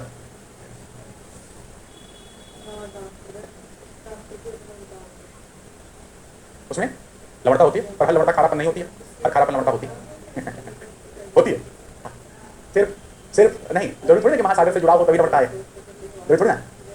दूसरी तरफ लवणता आ सकती है। लवणता कैसे आ सकती है? सोच सकते हैं ना, लवणता कैसे आ सकती है? मान लो यहाँ पर कोई एक जलीय तंत्र है, यहाँ केवल पानी आता है, यहाँ कहीं से पानी निकलता नहीं है, और मान लो यहाँ वर्षा की मात्रा कम है, मौसमी वर्षा होती है, राइट? तो जब वर्षा हुई तो नदी जल आया, नदी जल यहाँ इकट्ठा हुआ, और फिर उसके बाद वर्षा के समय तक पानी ज्यादा रहा, फिर ये सूखा, एक बड़ा भाग सूख गया, कुछ सूख गया या पूरा सूख गया, डिपेंड करता है कितना। फिर अगली बार वर्षा हुई, फिर पानी आया। इस प्रक्रिया में क्या होता है, चूंकि इसमें सिर्फ पानी आ रहा है, यहाँ से निकलता नहीं है, वाष्पन की क्रिया होती है, तो जो नदी जल लाता है यह अपने साथ कई तरह के क्या घोल के लाता है, लवण, और धीरे धीरे यहाँ लवणों की सांद्रता क्या है, बढ़ती जाती है, और यह हजारों लाखों सालों के प्रयास में इसका पानी क्या हो जाएगा, खारा हो जाएगा। ठीक है ना? तो यहाँ पर अधिकतर उन्हीं जगह पर पानी खारा हो जाता है जहाँ पर वर्षा की मात्रा क्या हो, कम हो, राइट, शुष्कता ज्यादा हो, वहाँ वाष्पीकरण की दर वगैरह होती हो, राइट, और वहाँ उस झील में या उस जलीय तंत्र में केवल पानी आता हो जाता है, निकलता ना हो, तो इन लॉन्ग टर्म यहाँ लवणता की सांद्रता क्या होगी, बढ़ेगी। लेकिन अगर पानी आता भी है और जाता भी है तो फिर यहाँ पर लवण इकट्ठा नहीं होने पाएंगे, तब हम इसे ताजे पानी की झील हम कह सकते हैं। ठीक है ना? तो वो वहाँ की इन चीजों पर डिपेंड करती है। अभी देखेंगे, जब आगे हम लेक देखेंगे, लेक, लैगून। अब देखो, जो हम खारा पानी कहते हैं, पहले लिखिए, और जैसे हम खारा पानी कहते हैं, देखो खारा पानी भी कई तरीके का होता है। अगर मान लो जैसे आप 1 किलोग्राम जल लें, 1 किलोग्राम जल लें, और उसमें जितने ग्राम अशुद्धियां घुली हो या लवण घुले हो, घुलना जरूरी है, ये नहीं कि लग रहा हो तो आपको ये लवणता नहीं, लवणता को दिखेगी नहीं, घुल जानी चाहिए। जैसे आप शरबत बनाए तो चीनी पूरी घुल जानी चाहिए, तभी उसमें वो मिठास आएगी। ये तो कई बार होता है जल्दीबाजी में शरबत बनाते तो चीनी पेंदी में रह जाता है, खाया होगा ऐसे करके गिलास ऊपर करके, जब तक वो टपका नहीं है तो जल की लवणता का या मिठास का हिस्सा नहीं हो। तो जितना 1 किलोग्राम जल में जितने ग्राम लवण या अशुद्धि घुली होती है, वो उसकी क्या होती है, लवणता, राइट। इसे हम ग्राम प्रति किलोग्राम या ग्राम प्रति हजार में शो करते हैं, ग्राम पर 1000 में शो करते हैं, ऐसे लिखते हैं। जैसे हम लोग प्रतिशत लिखते हैं ना, ये डंडा 1 है और ये 2 जीरो है, तो 1000 लिखते हैं तो डंडा 1 है और ये 3 जीरो है, तो 3 बटे इतना लिखा है तो 3 ग्राम बटे 1000 ग्राम। ठीक है ना? तो अगर किसी 1 किलोग्राम पानी में 0.5 ग्राम तक 0.5 ग्राम तक यहाँ पर लवण घुले हैं तो ताजा पानी, इसे हम फ्रेश वाटर कहते हैं। ये लवणता आपको महसूस नहीं होगी। आजकल हम जो अधिकतर बीमार हो रहे हैं ना, हमारी इम्यूनिटी पावर कमजोर हो रही है, उसमें आरओ के पानी का योगदान है, उसका हम टीडीएस चेक नहीं करते हैं, राइट, जो टोटल डिजॉल्व होने चाहिए वहाँ पर, वो हम उसको चेक नहीं करते हैं, और हम अशुद्धि निकालने के चक्कर में जितने जरूरी है वो भी निकाल देते हैं। फिर हमको बाकी लवण दुकान से खरीद के खाने पड़ते हैं, है नहीं? जो मिक्सी वगैरह में खाना बन रहा है ना, उसकी भी ये देन है। पहले सिल वगैरह में पिसता था, तो आप जानते हो हर चट्टान में खनिज होते हैं, खनिज उतनी मात्रा में पिस के हमारे आ जाते थे। अब खनिज के अलावा सब कुछ आ रहा है नहीं? इसलिए अब हम सब लोग विटामिन की गोलियों का सबसे बड़ा व्यापार है इस वक्त पूरे विश्व में, और विकासशील देशों में तो खास तौर पे डॉक्टर को मिलता है विटामिन डी और ये सब हम सब कमी लेके घूम रहे हैं। एनीवे, तो यहाँ पर आप क्या देखिए, 0.5 ग्राम या इससे कम घुला हुआ है तो वह ताजा पानी है। अगर यहाँ से लेकर 30 ग्राम तक घुला हुआ है तो हम उसे बोलते हैं ब्रैकिश वाटर है, नमकीन पानी, राइट, ब्रैकिश वाटर। हाँ, अब 30 से 50 तक घुला है तब वह सैलाइन वाटर है, और ये महासागर की सैलिनिटी होती है, ओशन की सैलिनिटी यहाँ से आती है, इतने लेवल पे आती है, और फिर खास जगह पे कहीं ज्यादा कहीं कम, और अगर 50 से ज्यादा हो गया तो ऐसा पानी ब्राइन वाटर कहलाता है, ब्राइन वाटर। ठीक है ना? तो महासागरीय जल की लवणता उसकी विशेषता है, लेकिन बाकी और भी विशेषता आप देखोगे ना, विस्तृत होना चाहिए, विशिष्ट बिल्कुल अलग होना चाहिए, और उसमें ज्वार और भाटा की क्रिया होनी चाहिए। गैस में सागर नहीं होती, पानी खिंचता लेकिन नहीं खिंचता, उतना पता नहीं है कि मूवमेंट को। तो यहाँ जिसमें इतनी चीज होंगी वो क्या होंगे, महासागर। और 1992 तक या 90 तक रख लो, दक्षिणी महासागर नहीं था। बाद में अंटार्कटिक की बर्फ के पिघलने के कारण यहाँ 60 डिग्री इक्वेटर है, 60 डिग्री साउथ के सहारे नए तरह के पानी का विकास हुआ है जो बर्फ पिघली है उससे, क्या इसका नेचर बना है, चेंज हुआ है। इसलिए हम इसको क्या कह देते हैं, सदर्न ओशन, दक्षिणी महासागर। ये अभी 20-30 साल पहले की एंट्री है, उससे पहले ये महासागर यहाँ पे नहीं था। अब हमारे पास यहाँ पे कितने महासागर हैं, 5 महासागर। और किसी भी महासागर का उपभाग क्या होगा, वह सागर होगा। जैसे मैंने कहा सारगैसो सागर, तो सारगैसो सागर वहाँ की सारगैसम नामक घास के कारण है। मेडिटेरेनियन सी, राइट, भूमध्य सागर से कहते हैं, तो वहां पर मिड में स्थित है, अफ्रीका और इसके अर्थ के मिड में है, उसे मेडिटेरेनियन सी। और हमारे हिंदी में भूमध्य सागर को बीचों बीच का एरिया माना गया, राइट। इसी तरह अगर हम हडसन में देख लें तो हडसन का क्षेत्र वहां उसके नाम पर भी, उसके लेब्राडोर सी, लेब्राडोर नामक स्थान से गुजरना तो क्या हो गया, लेब्राडोर सी, राइट। तो इसके आधार पर हम महासागरों सागरों का क्या करते हैं, नाम रख देते हैं, ठीक है। और याद रखना विश्व में सबसे बड़ा सागर, आगे लिस्ट दे दूंगा, ये सब बच्चों वाली बात नहीं दिखाएंगे। फिलीपींस सागर है विश्व का सबसे बड़ा सागर, फिलीपींस सी है। तो एनीवे सागर हो गया, तो क्रम देखेंगे तो पहले महासागर, महासागर के बाद सागर। अब 3 चीजें आती हैं, थोड़ा इसे ध्यान से देखना, इन्हें बस इनको भी इसके लक्षण से ही समझा जा सकता है। अगर ये तटीय क्षेत्र है, कोस्टल रीजन है, और मान लो ऐसे ये तट है, बाकी ये बाकी इधर ये तटीय क्षेत्र, तटीय क्षेत्र समझ रहे हो ना, जहां महासागर और महाद्वीपीय भाग का क्षेत्र, ये पानी अंदर एंट्री कर गया, जहां भी गया। ये है, ये जो बनी है, ये है गल्फ, ये है बे, और ये है बाइट, 3 है। अब इनके लक्षण से हम इनको पहचानेंगे, गल्फ, बे और बाइट।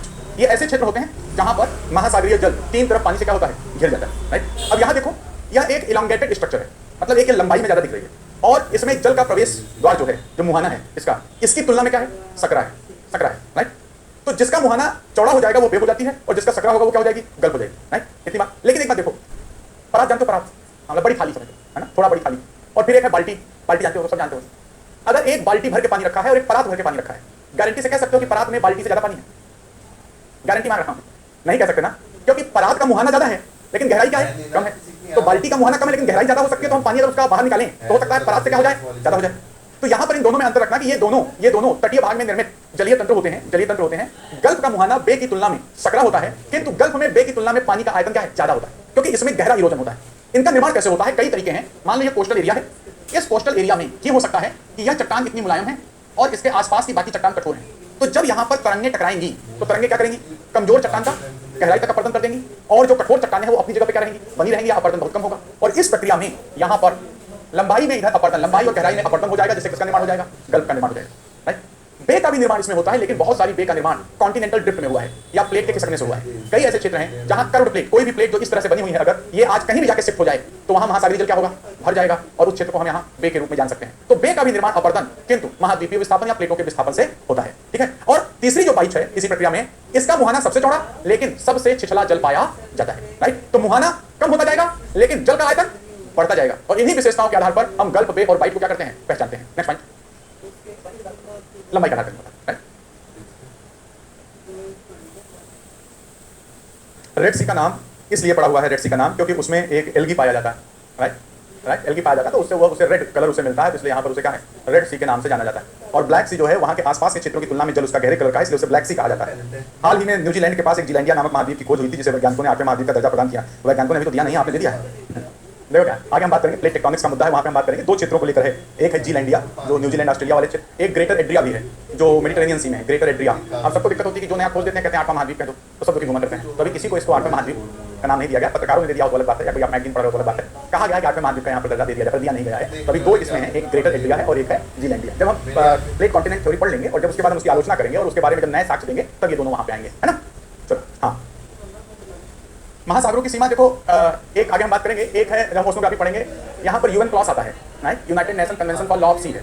तो वो 2-3 काम करती है। एक तो वो काम करती है सभी देशों के लिए सीमाओं को तय करना कि भाई कहाँ से कहाँ तक उनका इनलैंड वाटर है, कहाँ से कहाँ तक टेरिटोरियल सी है, कहाँ तक कंटीन्यूअस जोन है, कहाँ तक उनका एक्सक्लूसिव इकोनॉमिक जोन है, और इसी आधार पर वो तय करती है कि यहाँ पर हिंद महासागर कहाँ तक है, यहाँ पर अटलांटिक कहाँ तक है, पैसिफिक कहाँ तक है, ये सारा तय है। जैसे मान लो अगर यहाँ पर हम ये देख लें तो केप ऑफ गुड होप के पास, केप टाउन के पास से यहाँ लाइन ड्रा हो गई, तो इधर हो गया, इस तरफ अटलांटिक आ जाएगा, इस तरफ अटलांटिक वगैरह के एरिया आ जाएंगे, इंडियन ओशन आ जाएगा, और इस तरफ क्या है, अटलांटिक वगैरह के एरिया आ जाएगा। फिर इधर ऑस्ट्रेलिया आ जाएगा, ऑस्ट्रेलिया के क्षेत्र में डिसाइड हो जाता है कि इधर से इंडियन ओशन, उधर से क्या हो जाएगा, पैसिफिक ओशन हो जाएगा, राइट। तो यहाँ पर इनका सब डिमार्केशन यहाँ पर दिया गया है। जब हम ओशनोग्राफी पढ़ेंगे तो वहाँ पर ज्यादा बेटर रूप में आपके पास आएगा, ठीक है ना, जब यूएन क्रॉस वगैरह देख लेंगे, ठीक है ना। लिखो नेक्स्ट पॉइंट, देखिए, चौड़े मुहाने वाली, हम पहले बेस से शुरू करते हैं। चौड़े मुहाने वाली जलीय संरचना, चौड़े मुहाने वाली जलीय संरचना जिसमें जल 3 ओर से, जिसमें जल 3 ओर से स्थल भाग से घिरा होता है, स्थल भाग से घिरा होता है, बे कहलाती है, BAY, बे कहलाती है, बे कहलाती है। नेक्स्ट पॉइंट, लेडी डॉक्टर साहब सकरे मुहाने वाली लंबी जलीय संरचना, इलांगेटेड लंबी जलीय संरचना, बता दे जिसका मुहाना बे की तुलना में सकरा किंतु जल का आयतन अधिक होता है,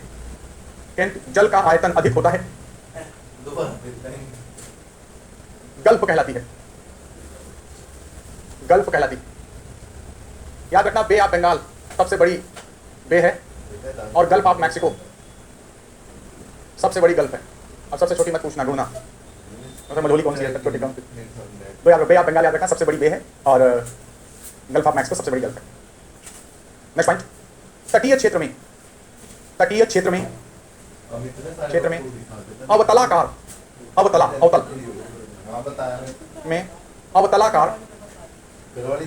अवतलाकार जलीय क्षेत्र जिसका मुहाना बे से चौड़ा किंतु छिछला जल पाया जाता है, छिछला जल पाया जाता है, बाइट कहलाती है, BIGST बाइट।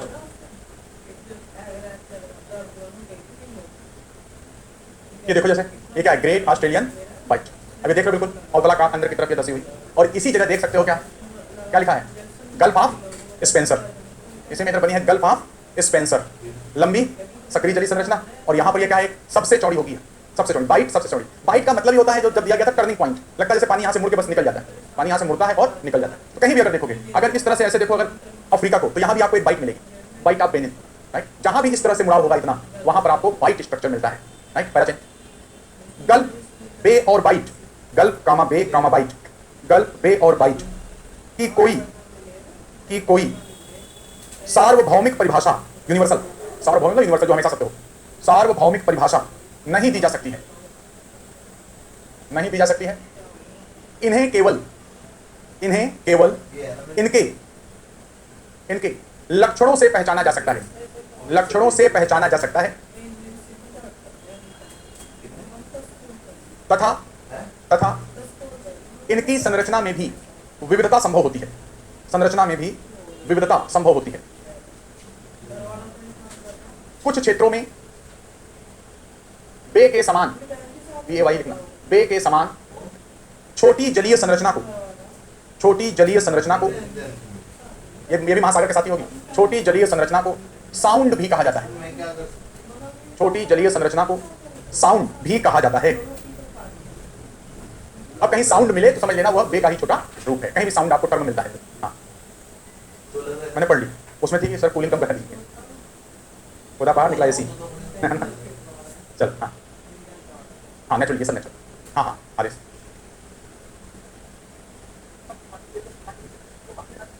स्टेट्स की स्टेट्स, अच्छा राज्यों के संदर्भ में क्या है, भाषाई आधार एक आधार नहीं होता। अपने यहाँ उच्चावच ज़्यादा है, अपने यहाँ उच्चावची दशाएं क्या है, ज़्यादा है, तो उन उच्चावची दशाओं के आधार पर भी होता है।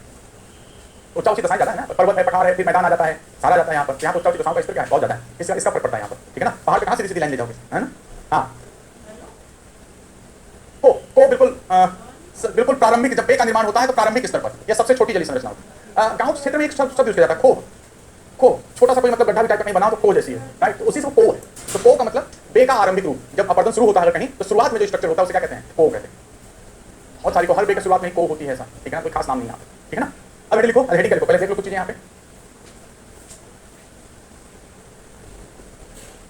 नॉर्थ अमेरिका के कुछ यहाँ पर केवल मैप में अंडरलाइन करना है आपको बस, और कुछ में लिखना नहीं, जो मिलता जाएगा उसे हम देखते जाएंगे। ब्यूफोर्ट से ही शुरू करते हैं, ब्यूफोर्ट सी हो गया, मिल गया, बस 2-4-10 नाम ऐसे देखे रहना जिससे आइडिया बना रहे बस। फिर इसके बाद नीचे है अमंडसन गल्फ, फिर इधर है मैकेंजी बे, ब्यूफोर्ट सी, अमंडसन गल्फ और मैकेंजी बे, इनको लाइन करो, क्रॉस करते हुए चले आओ। यहाँ पर एक साउंड मिलती है, इसको नदी के संदर्भ में देखना पड़ेगा, नॉर्टन साउंड। इधर बेरिंग सी मिल गया, एक सी है ब्रिस्टल बे, और छोटे छोटे छोड़ दो। फिर आगे इधर की तरफ आओगे तो यहाँ पर यह अंदर की तरफ ऐसे गल्फ ऑफ अलास्का का क्षेत्र, और अपर्दन हो गया, चौड़ी हो गई, ये अंदर तक क्षेत्र था गल्फ ऑफ अलास्का। नीचे आते जाओ, कुछ ऐसा खास नहीं है, करते करते गल्फ ऑफ कैलिफोर्निया पे आ जाओ, मिल गया, गल्फ ऑफ कैलिफोर्निया। ये ध्यान रखना, ये मिला गल्फ ऑफ कैलिफोर्निया। अब याद रखना ये गल्फ ऑफ कैलिफोर्निया ना पहले बिल्कुल ऐसे जुड़ी हुई थी, लेकिन फिर हम इसे पढ़ेंगे अपसारी प्लेट किनारा, और यहाँ अपसारी प्लेट किनारे के अंतर्गत गल्फ ऑफ कैलिफोर्निया का क्या हुआ है, विस्तार हुआ है, राइट, एक ही प्लेट के अंदर। तो यहाँ पर ये गल्फ ऑफ कैलिफोर्निया अंडरलाइन कर लो इसे। फिर यहाँ पर गल्फ ऑफ पनामा, फिर Caribbean sea, gulf of Mexico, gulf of Mexico, gulf of Campeche नीचे की तरफ, फिर इसके बाद ऊपर की तरफ आओ सारगैसो सी, बाकी छोटे छोटे जाओ सारगैसो सी। फिर इसके बाद अच्छा देखो एक आध जगह एक दो टर्म मिलना है, थोड़ा देख लो। जैसे यहाँ पर जब हम यहाँ पर हैं फ्लोरिडा में, तो यहाँ एक टर्म है केप कैनावरल। फ्लोरिडा में देखो यहाँ है केप कैनावरल, है कि नहीं, मिला ना, केप कैनावरल, यहीं पर John F Kennedy space centre है। अच्छा जैसे इंडिया देखो, इंडिया में किसको क्या कहते हैं, इस वाले एरिया को केप कैमोरिन या कन्याकुमारी या cap Comorin, right.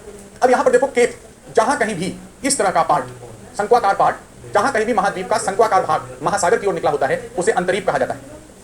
अंतरीप, cap Comorin कुमारी अंतरीप कहलाता है, राइट। तो यहाँ पर जहां कहीं इस तरह का एक सकरा भाग कुछ निकला होगा, राइट, कॉनिकल फॉर्म कोई भी स्ट्रक्चर वो निकला होगा, तो उसे यहाँ पर क्या है, केप कहा जाता है, ठीक है। अंतरीप ये स्थल भाग का स्ट्रक्चर है, यहाँ पर ये भी अपर्दन आदि की प्रक्रिया इन सबसे निर्मित होता है। किसी केप अंतरीप कन्याकुमारी अपना, यहाँ पर केप कैनावरल, चलो आगे हम दिखाएंगे जब देखेंगे। यहाँ पर सैटेलाइट लॉन्च सेंटर है, right, John F Kennedy satellite launch centre. यहाँ पर आगे देखोगे जैसे ऊपर याद रखना, यहाँ केप हटेरस, आगे जरूरत पड़ेगी जब ओशनोग्राफी पढ़ेंगे इसलिए बता दे रहा हूँ, देख थोड़ा केप हटेरस, बाकी और को देखने की जरूरत नहीं है, करते हुए आगे चले आओ। फिर इसके बाद जो महत्वपूर्ण है यहाँ Gulf of Saint Lawrence, Gulf of Saint Lawrence, बगल में आ जाओगे हडसन बे, हडसन बे। फिर इसके बाद कम्बरलैंड साउंड, कम्बरलैंड साउंड। फिर इसके बाद यहाँ बैफिन बे और वापस आ जाओ ब्यूफोर्ट सी, ठीक है, ब्यूफोर्ट सी। अब बहुत छोटे छोटे देखने की जरूरत नहीं है, जो बोल्ड में लिखे हों, जो बोल्ड में लिखे हों आपका फोकस उन्हीं पे होगा, याद रखना। या फिर जो कभी न्यूज में आ जाए तो जो बोल्ड में लिखे हैं सिर्फ उन्हें देखने का एक क्रम भी आपको ध्यान रखना है। खासतौर पर जैसे यहाँ पर ब्यूफोर्ट सी का एरिया हो गया, मैकेंजी बे, क्योंकि हम आगे पढ़ेंगे तो यहाँ से एक नदी निकलेगी मैकेंजी नदी ग्रेट स्लैब से, और मैकेंजी बे में जाके क्या होगी, गिरेगी, राइट। तो जो मेजर कुछ काम जहाँ पे होंगे, जैसे गल्फ ऑफ कैलिफोर्निया, यहाँ कोलोराडो नदी आकर के गिरेगी, यहाँ पर गल्फ ऑफ मैक्सिको है, यहाँ पर मिसिसिपी, मिसौरी, रियो ग्रांडे जैसी बड़ी नदियां यहाँ पर आकर गिरेंगी, यहाँ पर गल्फ ऑफ सेंट लॉरेंस है, यहाँ पर सेंट लॉरेंस नदी आकर गिरेगी। हडसन बे, हडसन बे सबसे बड़ा अपवाह तंत्र बनाता है, कई अंदर की नदियां आकर के यहाँ पर क्या है, हडसन बे में गिर रही होती हैं, ओके। तो ये जो मेजर नाम है जो आप खुद भी पढ़ेंगे करते करते, उन पर आपको बिल्कुल ध्यान रखना है। कई बार ये हो सकता है कि जितने कॉन्टिनेंट हैं उनकी एक एक बे उठा ले और बोल ले कि पश्चिम से पूर्व या पूर्व से पश्चिम इनका सही क्रम क्या है, ठीक है ना, इस तरह का भी प्रश्न। तो जो मेजर बे हैं जो बोल्ड लेटर में आपके पास लिखी हैं उन पर आपका ध्यान ज्यादा होना चाहिए। तो अब हमने यहाँ पर बाहर 3-4 चीजें देख ली, सी, गल्फ, बे, और इसके बाद बाकी और देख लो, और इसके बाद हमने स्ट्रेट, स्ट्रेट, यहाँ पर इतनी चीजें हमने देखी। अब हम अंदर चल सकते हैं कॉन्टिनेंट के, और जब हम कॉन्टिनेंट के अंदर जाएंगे तो यहाँ जो सबसे ज्यादा स्पष्ट और विस्तृत भूआकृतियां हमको मिलती हैं वो भूआकृति क्या है, पर्वत, वो भूआकृति यहाँ पर पर्वत मिलते हैं। तो अब अगला टॉपिक हमारा यहाँ पर होगा पर्वत, हेड लिखो माउंटेन्स, पर्वत, माउंटेन्स।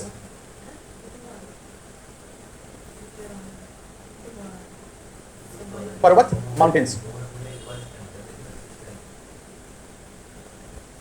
जल संधि की सूची नहीं मिल सकती, आपकी किताब में दी होगी, ग्रीन वाली, ग्रीन वाली में दी होगी, सूची ऑलरेडी मिली हुई है ना मित्र, देख लो आप, पर्वत या माउंटेन्स। एक दो पैरा लिखते हैं, उससे हमें कुछ बातें समझ में आ जाए, जरूरी है। इसमें लिखो भूपृष्ठ पर, भूपृष्ठ पर दो प्रकार के बल कार्य करते हैं, भूपृष्ठ पर दो प्रकार के बल कार्य करते हैं, जिन्हें अंतर्जात बल, जिन्हें एंडोजेनेटिक अंतर्जात बल और बहिर्जात बल कहा जाता है, और बहिर्जात बल कहा जाता है।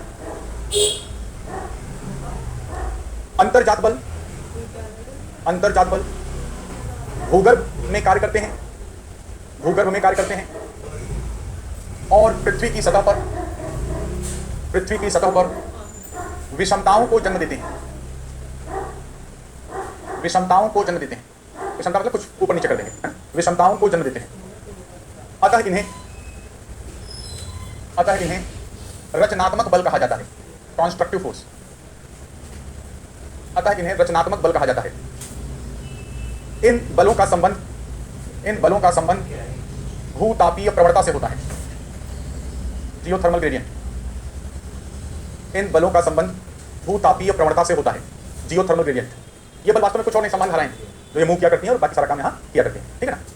समझ रहे हो समान धारा भूतापीय प्रवणता से कैसे जन्म लेती हैं। ऊपर तापमान कम है, नीचे तापमान ज्यादा है, नीचे एनर्जी जाता है, तो energy, heat energy low temperature से हाई टेम्परेचर, तो अब अंदर हलचल मचती है, और उसका परिणाम कहाँ दिखाई पड़ता है, सतह पर दिखाई पड़ता है, और जिसको हम प्लेट टेक्टोनिक्स के तहत पढ़ भी रहे हैं, ठीक है ना। तो ये अंतर्जात बल है, अंदर से पैदा होते हैं, पृथ्वी की सतह पर विषमता भू आकृतियों का निर्माण करते हैं जिससे समतल ऊंची नीची हो जाती है। और जैसे ही समतल ऊंची नीची हो गई वैसे ही पृथ्वी तुरंत अपने कुछ दूतों को भेजती है।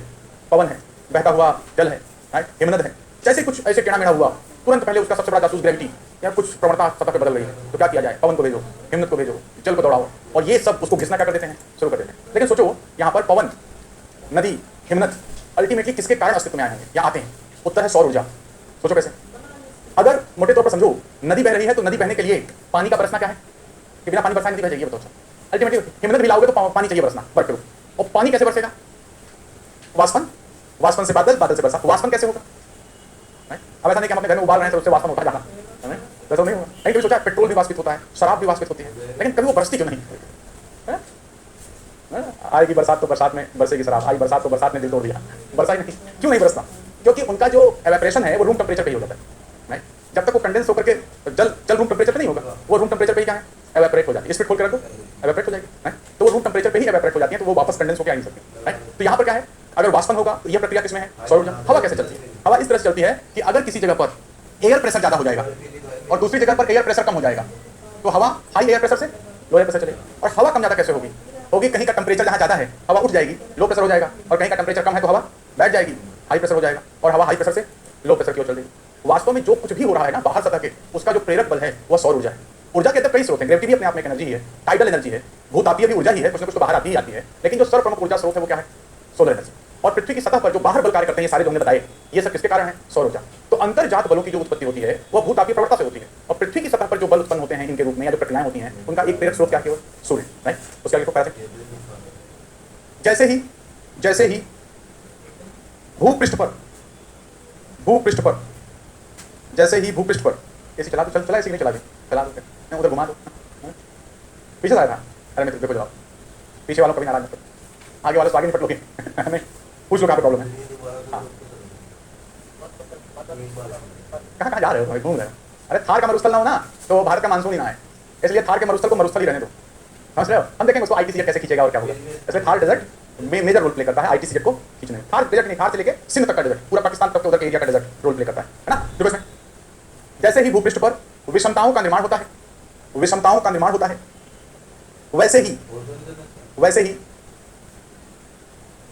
भूपृष्ठ पर बहिर्जात बल, जो भूपृष्ठ के बाहर लगते हैं, बहिर्जात बल सक्रिय हो जाते हैं, तथा अनाच्छादन की क्रिया में, सभी बताता हूं क्या, टेंशन मत लेना, अनाच्छादन डेनुडेशन, तथा अनाच्छादन की क्रिया में विषमताओं को समाप्त करने का प्रयास किया जाता है। इनके लिए ऊर्जा सूर्य से प्राप्त होती है। इन बलों को विनाशात्मक या समतल स्थापक, विनाशात्मक जो विनाश कर दे, जो समतल बना दे सब कुछ, विनाशात्मक डिस्ट्रक्टिव, या समतल स्थापक बल कहा जाता है।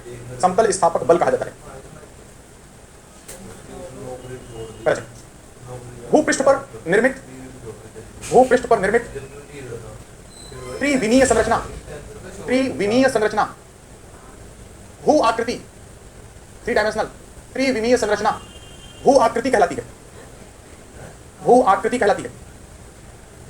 जो दिए गए समय में अंतर्जात और बहिर्जात बलों के अनुपात का प्रतिफल होती है।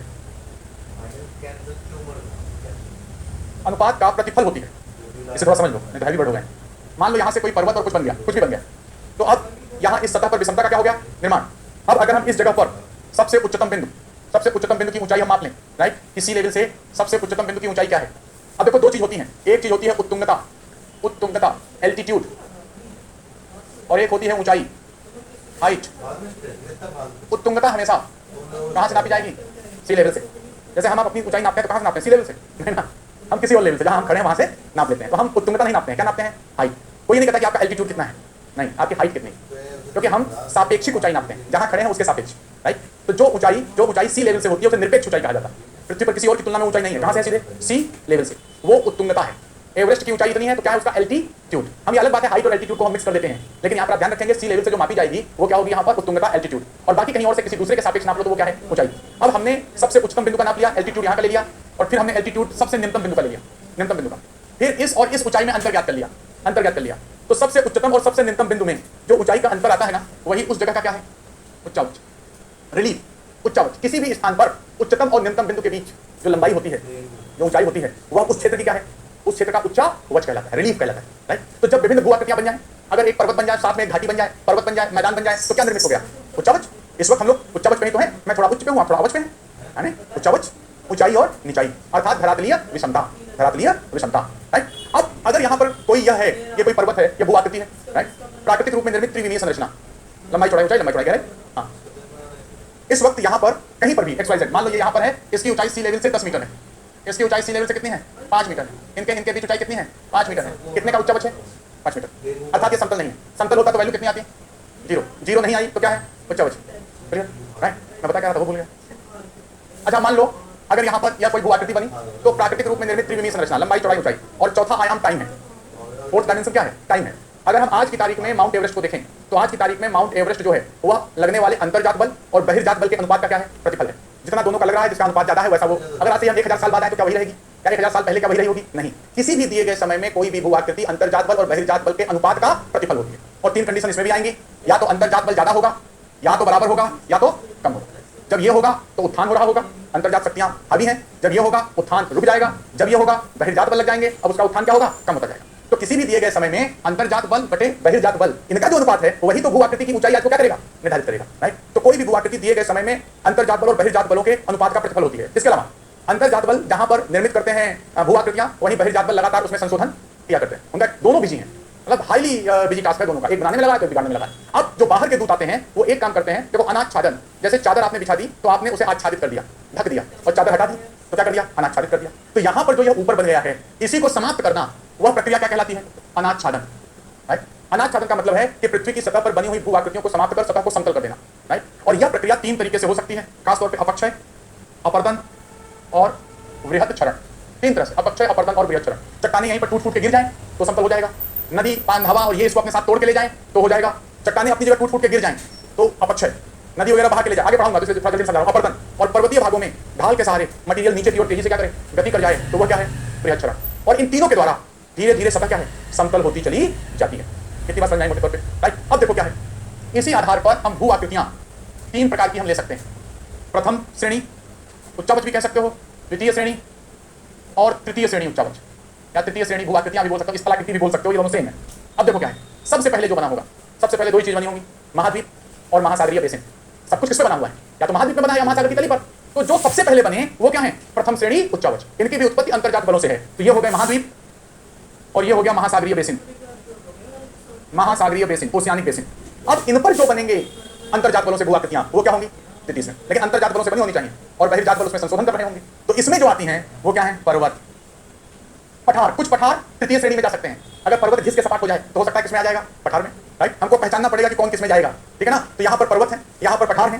दूसरा, अंतर्जात बलों से निर्मित जो घाटियां हैं, इनको हम इसमें शामिल कर सकते हैं, राइट। तो हमारा फोकस पर्वत होने, पर्वत को शामिल कर लिया। तृतीय श्रेणी के अंतर्गत वे सब भू आकृतियां आएंगी जो बहिर्जात बलों के प्रभाव में हमको दिखाई पड़ रही हैं। जैसे यहाँ पर नदी, घाटी, नदी द्वारा जिस घाटी का क्या होगा? निर्माण किया जाएगा। नदी भी तो काटेगी, अपरदन से निर्मित करेगी, नदी घाटी। यहाँ पर जलोढ़ मैदान, जलोढ़ मैदान, नदी के साथ जो भी मटेरियल लुढ़क के आए वो जलोढ़, जो जल में आए लुढ़क के जलोढ़, जो वायु में आए उड़ के वायुड़, जो हिम में आए लुढ़क के हिमोड़, राइट। तो जलोढ़, वायुड़ और हिमोड़, ये तीनों अपने साथ रास्ते के चट्टानी टुकड़े चूड़ को क्या करते हैं? लेकर आते हैं। और जब नदी द्वारा लाया गया अवसाद बिछ जाता है तो क्या निर्मित होता है? जलोढ़ मैदान, डेल्टा, अपरदन जनित पठार, अपरदन जनित पठार। वो सब किसमें जाएगा? तृतीय श्रेणी में जाएगा, राइट। जो मैदान अंतर्जात बल से उठ के मैदान की तरफ हो जाए तो वो द्वितीय श्रेणी में होंगे, लेकिन जो इसके अंतर्गत आ जाए जलोढ़ वगैरह के कारण तो किसमें चले जाएंगे? तृतीय श्रेणी, ठीक है। तीसरी बात, हमने इतना क्यों बताया? क्योंकि हमें पर्वत की डेफिनेशन देनी थी। किसमें दून होता है? क्या सोचो, दून जो होता है यहाँ पर ये हो गया और ये हो गया। यहाँ पर खासतौर पे मध्य हिमालय, मध्य हिमालय और शिवालिक, इनके मध्य निर्मित जो घाटियां हैं, उन्हें हम क्या कहते हैं? दून कहते हैं, द्वितीय श्रेणी, क्योंकि इसमें अपरदन का कोई योगदान नहीं है, ठीक है ना। एक तरफ दून और एक तरफ बोल देते हैं हमको द्वार, है ना, बोलते हैं दून द्वार। लेगून दोनों क्रिया में आ सकती है। अगर अपर्दन की क्रिया में आई है तो वो कॉन्टिनेंटल ड्रिफ्ट में आई है तो दूसरे उसमें उसके बनने की प्रक्रिया पे। हम सबको देखेंगे किसके आधार पर, उसके बनने की प्रक्रिया के आधार पर, ठीक है ना। तो लेगून प्राय क्या बनती है, तक है और यहाँ कुछ अपक्षय हो गया, मतलब अपक्षय कोई चीज इकट्ठा हो गई, बैरियर बन गया और इससे यहाँ इकट्ठा हो गया, राइट। तो अगर निक्षेपण की प्रक्रिया में है तब ये क्या हो जाएगी, है ना। अब आपको ये देखना होगा कि वहां पर अंतर्जात बल काम कर रहे हैं कि बहिर्जात, किस बल के अधीन बनेगा, ठीक है। अब हम यहां से पर्वत की डेफिनेशन दे सकते हैं। अब लिखिए यहां पर अरावली है द्वितीय कार्य, अरावली है द्वितीय कार्य, वह द्वितीय श्रेणी उच्चावच है किंतु अभी बहिर्जात बलों द्वारा संशोधित अवस्था में, समझ रहे हो ना। हाँ, जब वो बिल्कुल समतल हो जाए और उससे पेनी प्लेन बन जाए, समप्राय मैदान, तो वह क्या हो जाएगा, तृतीय श्रेणी। मोनाड नाक आ जाए उसके, अभी मोनाड नाक वाला जो हिस्सा है मोनाड नाक के रूप में जहां मिल जाए वहां पर हम क्या बोल देंगे, तब हम तृतीय श्रेणी। अरावली पर्वत कहोगे तो तृतीय श्रेणी। अरावली पर्वत अपर्दन के बाद जो मोनाड नाक मिलना है वो कहां चला जाएगा, तृतीय श्रेणी। तो इस पर डिपेंड करेगा स्टेटमेंट पर, है ना। तो लिखो हम पर्वत की तरफ चल रहे हैं, ऐसे लिखिए पर्वत द्वितीय श्रेणी उच्चावच है, पर्वत द्वितीय श्रेणी उच्चावच है जो अपने समीपवर्ती धरातल से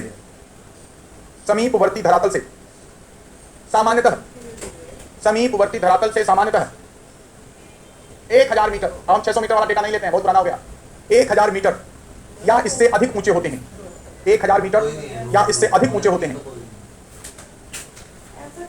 तथा इनका तीव्र ढाल तथा संकुचित शिखर पाया जाता है। संकुचित शिखर क्या कहते हैं, चोटी, पीक, संकुचित शिखर पाया जाता है, संकुचित शिखर पाया जाता है। पर्वत समस्त भूपटल के लगभग 26% भाग पर, 26, इसमें पर्वत और पहाड़ी दोनों शामिल हैं, पहाड़ी भी दिखा देता हूं। भूपटल के लगभग 26% भाग पर विस्तृत हैं, भूपटल मतलब पृथ्वी की सतह के 26% भाग पर विस्तृत हैं। पर्वतों के लघु भाग मतलब छोटे भाग, छोटा स्वरूप, पर्वतों के लघु भाग जिनका क्षेत्रीय विस्तार कम, पर्वतों के लघु भाग जिनका क्षेत्रीय विस्तार कम तथा ऊंचाई 1000 मीटर से कम होती है, 1000 मीटर से कम होती है, पहाड़ी कहलाती है, हिल, पहाड़ी कहलाती है। तो अब देखो क्या है, ये तो टेक्निकल रूप में परिभाषा है, लेकिन हम कई बार पर्वत आदि का निर्धारण ना सापेक्षिक रूप में करते हैं। हो सकता है किसी को पर्वत कहा जा रहा हो क्योंकि उसके आसपास के क्षेत्र बहुत ही सपाट हैं, तो वहां उठा हुआ एक छोटा भाग भी हो सकता है, वहां क्या कहा जा रहा हो, पर्वत कहा जा रहा हो। यह ज्योग्राफी की टेक्निकल डेफिनेशन है कि अगर ये लक्षण है तो इन्हें ये कहा जाना चाहिए, राइट। कई बार इनके बावजूद, ये लक्षण न पूरे होने के बावजूद कहीं पर आप पर्वत आदि टर्म क्या है सुन सकते हैं। यहाँ पर कोई पहाड़ जैसा कुछ नहीं होता, ज्योग्राफी में सामान्यतः पहाड़ जैसा कुछ नहीं होता। हाँ, ये कई बार होता है कि जब पठार जैसा कोई स्ट्रक्चर ऊपर उठा हुआ मिले तो उसे हम पहाड़ कहते हैं। गमों का पहाड़ टूट पड़ा, तो इन्हें पूछोगे इसकी ऊंचाई कितनी है समुद्र तल से।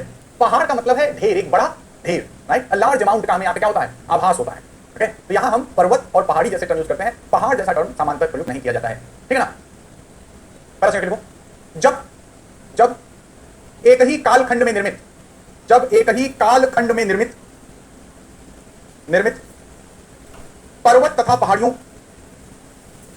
पहाड़ियों का क्रम पाया जाता है, पर्वत तथा पहाड़ियों का क्रम पाया जाता है जिसमें कई शिखर घाटियां आदि शामिल होती हैं, पर्वत श्रेणी, माउंटेन रेंज,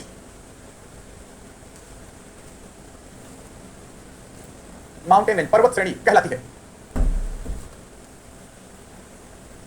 अब यहां पे ये पाया जा रहा है इस तरह से, तो यहां कई शिखर भी हैं प्लस घाटी आदि, दर्रे आदि ये सब पाए जा रहे हैं, देखेंगे दर्रे वगैरह आगे क्या है। तो दो चीजें हम इस पर ध्यान देते हैं, एक तो सेम टाइम पीरियड हो, प्लस इनके निर्मित होने का जो प्रोसेस है वो भी लगभग एक जैसा ही होना चाहिए, राइट। तो सेम समय और सेम प्रक्रिया में निर्मित पर्वत पहाड़ियों का क्रम पाया जाए जिसमें लगातार कई शिखर घाटियां आदि हो, तो हम इसे पर्वत श्रेणी कहते हैं। अच्छा, अब हमने जैसे महासागरीय कटक पढ़ा था ना, तो स्थल भाग पे भी कटक बनते हैं, उनको हम सिंपल कटक ही कहते हैं। और जो स्थल भाग पे कटक बनते हैं उनकी विशेषता ध्यान रखना कि एक ढाल सीधी होगी तो दूसरी ढाल मंद होगी, एक ढाल सीधी तो दूसरी ढाल क्या है, मंद होती। तो कटक छोटी पहाड़ियां होती हैं जिनका एक ढाल तीव्र तथा दूसरा ढाल मंद होता है। तो कटक दोनों जगह बनेगा, महाद्वीप पे भी बनेगा और महासागर पे बनेगा, लेकिन महासागर में उसके निर्माण की प्रक्रिया किसकी होगी, ज्वालामुखी प्रक्रिया होगी। क्या होगी, ज्वालामुखी होगी। ज्वालामुखी की सक्रिय पहाड़ियों की श्रृंखला महासागरीय कटक या मध्य महासागरीय कटक कहलाएगी। यहाँ पर ज्वालामुखी प्रक्रिया नहीं, सामान्य रूप में कोई भी पहाड़ी जैसी संरचना जिसका एक ढाल तीव्र और दूसरा ढाल मंद होता है उसे यहाँ कटक कहा जाता है, ठीक है ना। पहला चीज क्या हुआ, नहीं किसी और क्रिया हो सकती है, संकुचन बल हो जाए ना, नीचे से उत्थान हो जाए, कुछ भी हो सकता है इसमें। पहला चीज, जब विभिन्न कालखंड और विभिन्न प्रक्रियाओं में, विभिन्न कालखंड और विभिन्न प्रक्रियाओं में निर्मित पर्वत समानांतर रूप में पाए जाते हैं, पर्वत समानांतर रूप में पाए जाते हैं, तब इन्हें पर्वत श्रृंखला, माउंटेन चेन, माउंटेन चेन कहा जाता है।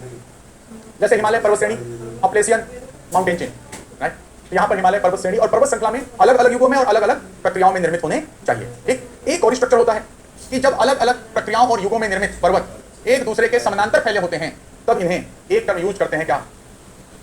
तब इन्हें कार्डिलेरा कहा जाता है। जैसे नॉर्थ अमेरिका, नॉर्थ अमेरिका में यहां से देखोगे तो यहां से हो जाएगा जैसे Alaska, Alaskan range, Brooks range, Mackenzie range, Rocky, coast range, Cascade range, coast range, Sierra Nevada, Sierra Madre Oriental Occidental, Sierra Madre Oriental, Sierra del Sur, ये सब अलग अलग तरीके से बने। ये अलास्का वोल्केनिक प्रोसेस है।